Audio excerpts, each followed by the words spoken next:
আল্লাহর কাছে একজন ব্যক্তি আসিয়া বলল, রাসূল আমি আপনার হাতে মুসলমান হতে চাই। কি হতে চাই? কি হতে চাই? মুসলমান হতে চাই। রাসূল বলল, ঠিক আছে, আমি তোমাকে মুসলমান বানাবো। এবার ওই ব্যক্তি বলে, রাসূল আমি মুসলমান হব, কিন্তু আমার কিছু শর্ত আছে। কি আছে? ও মা, সেই মুসলমানের আবার কিছু শর্ত চায়। কি চায়? শর্ত চায়। এক নাম্বার, আমি জিনা করতে ভালোবাসি। কি করতে ভালোবাসি? দুই নাম্বার, আমি মদ পান করতে ভালোবাসি। কি পান করতে ভালোবাসি? মদ পান করতে ভালোবাসি। তিন নাম্বার, আমি মিথ্যা কথা বলতে বেশি ভালোবাসি। কি? আমি মিথ্যা কথা বলতে বেশি ভালোবাসি। সে কয়টা শর্ত দিল? তিনটা। এক নাম্বার, আমি জিনা করতে ভালোবাসি। দুই নাম্বার, আমি মদ্যপান করতে ভালোবাসি। তিন নাম্বার, আমি মিথ্যার আশ্রয় নিয়ে মিথ্যা কথা বলতে ভালোবাসি। আওয়াজ বলি নাউজুবিল্লাহ। এবার আল্লাহর নবীকে, ওই ব্যক্তি মুসলমান হবে নবীর কাছে, কিন্তু সে নবীকে শর্ত দেয়। এবার আল্লাহর নবীকে বলতেছে, ইয়া রাসূলুল্লাহ, ইয়া হাবিবাল্লাহ, এই তিনটা শর্তের মধ্যে আমি শুধুমাত্র একটা শর্ত মানবো, আর দুইটা জিনিস আমি কখনো ছাড়বো না। কি করবো না? ছাড়বো না। রাসূল আপনি তিনটার মধ্যে থেকে আপনি আমাকে যে কোনো একটা চুজ করে দিবেন, আপনি যে কোনো একটা আমাকে বলে দিবেন, আমি সেটা মানবো, আর বাকি দুইটা মানবো না। বাকি দুইটার কাজ আমি চালাইয়া যাবো। আল্লাহর নবী বলল, ঠিক আছে, তুমি তোমার কাজ চালাইয়া যাও। যেহেতু তুমি আমার কাছে মুসলমান হইবা, তাহলে আমি নবী বলে দিলাম, যদি তুমি মিথ্যা কথা ছেড়ে দিতে পারো। কি কথা? এবার রাসূল শর্ত দিতেছে। সর্বপ্রথম সে শর্ত দিয়েছে যে আমি তিনটার মধ্যে যে কোনো একটা মানবো।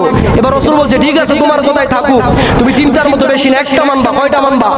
একটা। বেশি না, তুমি মিথ্যা কথা ছেড়ে দিবা, বাকি দুইটা তুমি করো, সমস্যা নাই। চাওয়াচ বলে সুবহানাল্লাহ।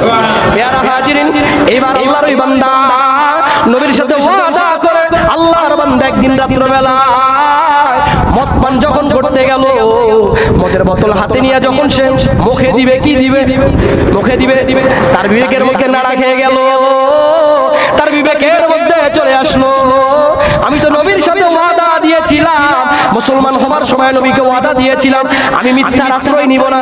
আমি এখন মদ খাইলাম, মদ খাইবার পর আমি যখন নবীর দরবারে যাইব, নবী আমাকে যদি জিজ্ঞাসা করে তুমি কি আজকে মদ খেয়েছো কিনা, যদি আমি মিথ্যার আশ্রয় নেই, তাহলে তো রাসূলুল্লাহর সাথে আমার যে কথার যে ডিল ছিল ওটা তো হইল না। জোরে বলি ঠিক কিনা?